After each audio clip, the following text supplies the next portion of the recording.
Reading and Phonics is the first presentation of the series Learning Objectives and Outcomes.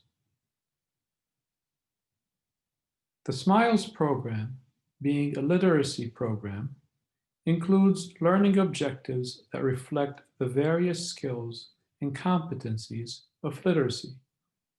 These have been divided into 5 presentations: Reading and Phonics, Vocabulary, Comprehension, Grammar, and Expression, which will include writing and spelling.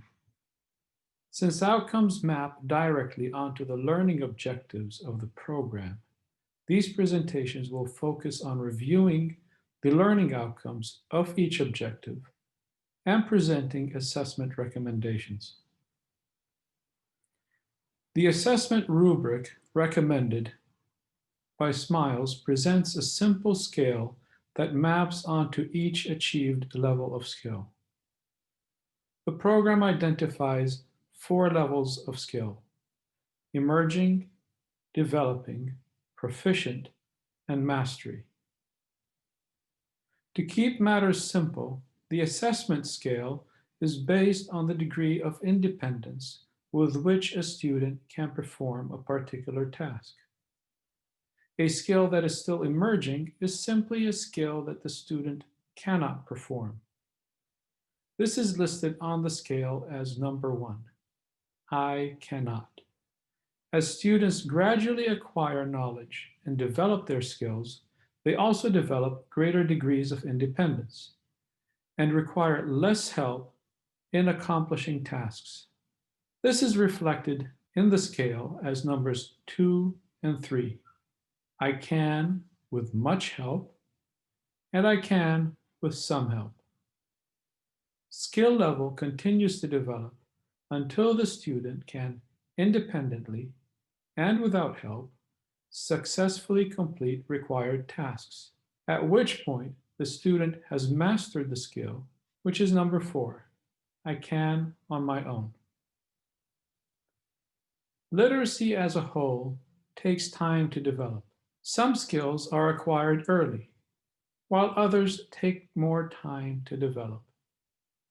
This implies that certain learning outcomes are expected to be achieved early during a lesson, while others may not be expected till much later in the program.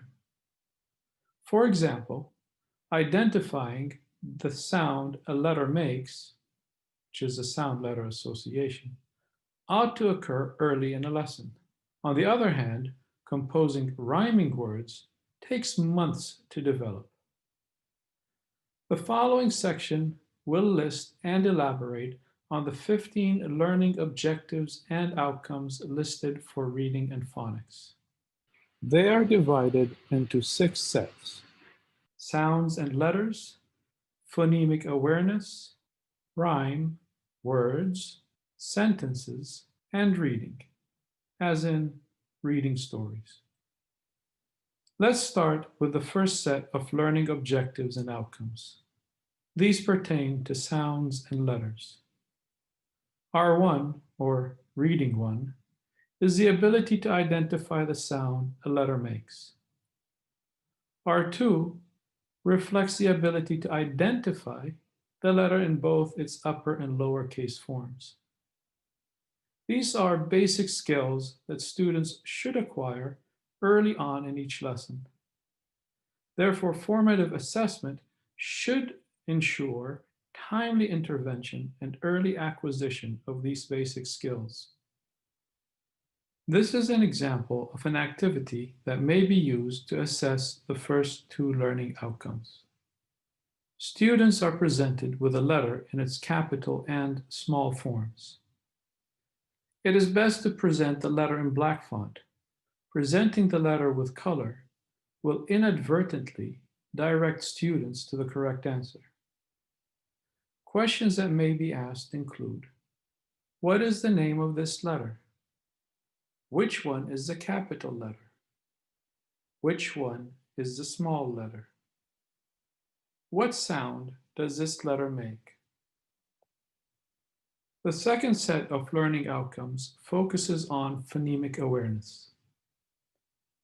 R3 focuses on the identification of beginning sounds. I can identify the beginning sounds of single-syllable words composed of sound-letter associations I have learned. R4 focuses on ending sounds.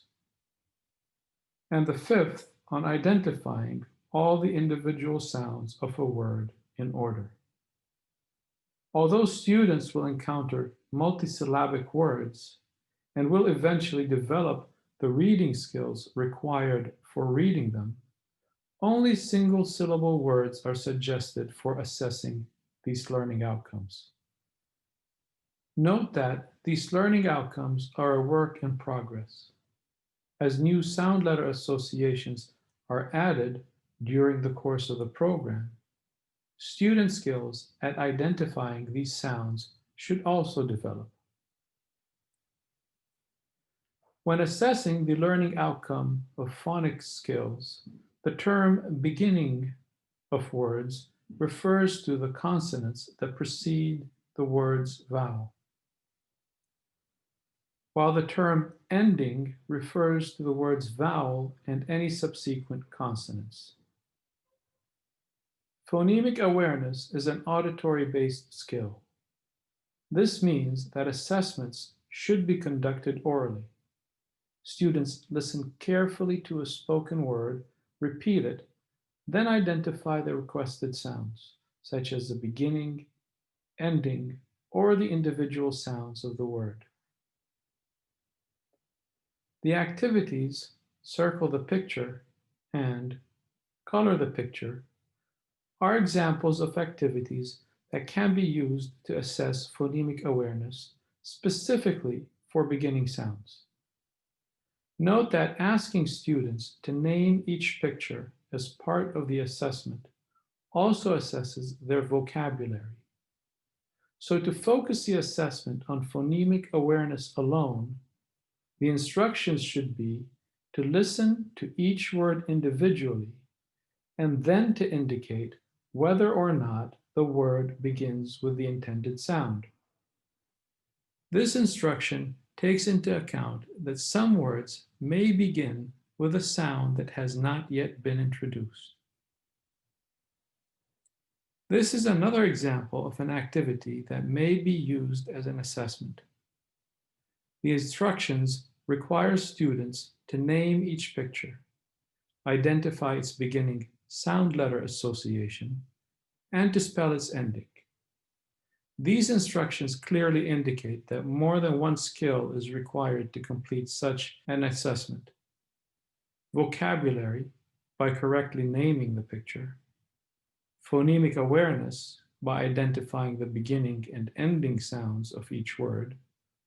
Phonics, by identifying the letters that make these sounds. Spelling, by spelling the letters that end each word. Therefore, all these details must be taken into consideration when using such activities as assessments. The importance of rhyme in teaching phonics, reading, and spelling should not be underestimated. Given the importance of rhyme in the development of literacy, rhyme is included among the learning objectives and outcomes of this program. Two learning outcomes are considered in this set, which are the ability to identify rhyming words and later to compose rhyming words. Rhyme is essentially based in sound. The pure assessment of rhyme would require students to listen and identify the words that rhyme from a short list of 2 or 3 words. Presenting students with more words adds the challenge of memorizing the words being orally presented. So did the student perform poorly because of an inability to recognize rhyme, or was it due to an inability to remember all the words provided? Keep the choices of words few, so as not to allow memory to skew the results of the oral assessment. In the examples on this slide, 3 words are used to bring forth how the choice of words can add difficulty to the assessment.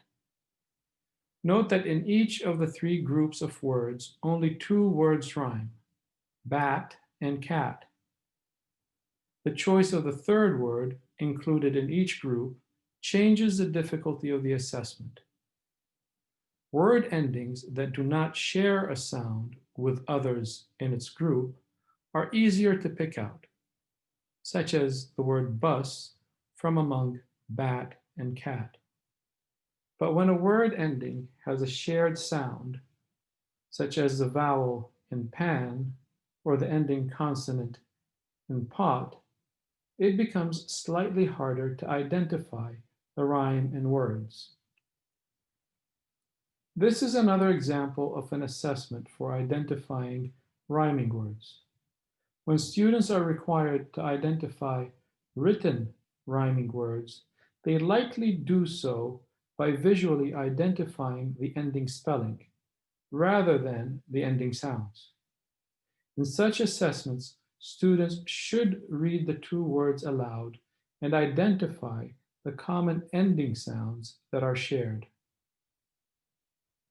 This assessment adds a degree of difficulty by explicitly focusing on the concept that rhyme is based in sound and not in spelling, as in the case of the second set of words, where the word egg rhymes with peg despite the difference in spelling. As students progress through the program and develop their phonics skills and their ability to identify rhyme, they become ready to be challenged with composing their own rhyming words. The activity rhyming words, or a similarly designed activity, may be used to assess the ability of students to compose rhyming words. While this example is of a written assessment, alternatively, students may be assessed orally by simply asking them to provide 1 or 2 words that rhyme with a given word or a given ending. This table indicates the units in Set A, after which assessing each of these learning outcomes becomes appropriate. Students first develop the ability to recognize the beginning of words. This is followed by the ability to individually articulate the consecutive sounds in words. Identifying ending sounds soon follows, along with identifying rhyming words. Composing rhyming words is expected to develop last. This is the 4th set of learning objectives and outcomes listed under Reading and Phonics. It focuses on the ability to read words. R8 assesses the ability of reading decodable single-syllable words, while R9 focuses on the shiny words that are considered sight words and are not decodable.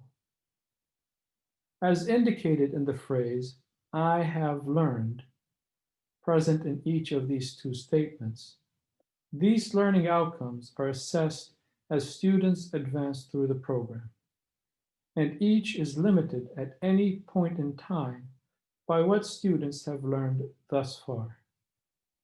So these learning outcomes are a work in progress. A fundamental difference between sight words and decodable words is the ability to read sight words is based in memory.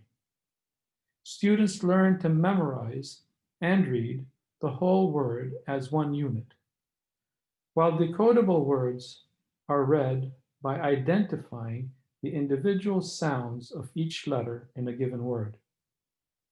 However, frequently and recently encountered words are more likely to be read based on memory, just as sight words, rather than on the strict ability to decode and blend. Therefore, the timing of an assessment should not immediately follow a concluded lesson, when words are still fresh in memory. One suggestion is to schedule reading assessments for one unit during the course of the following unit. Another suggestion is to include previously unencountered words to challenge the students and truly assess their ability to decode.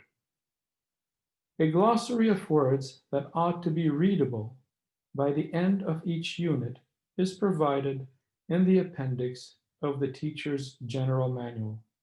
This slide shows Table 5 as a sample from the glossary of readable words. It contains a list of words that begin with the yellow D sound made by the letter D. A list of words that ought to be readable by the end of each unit is provided. For example, the highlighted first two columns of the table contain the words that are readable by the end of Unit 4. In Set A, decodable words can be presented in either color-coded form or in black colored font, without any color coding. However, as students progress through the first year, black font is recommended. While in Set B, assessments should only be in black font.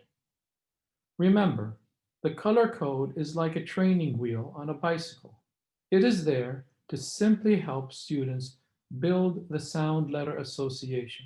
It therefore should only be a temporary learning tool.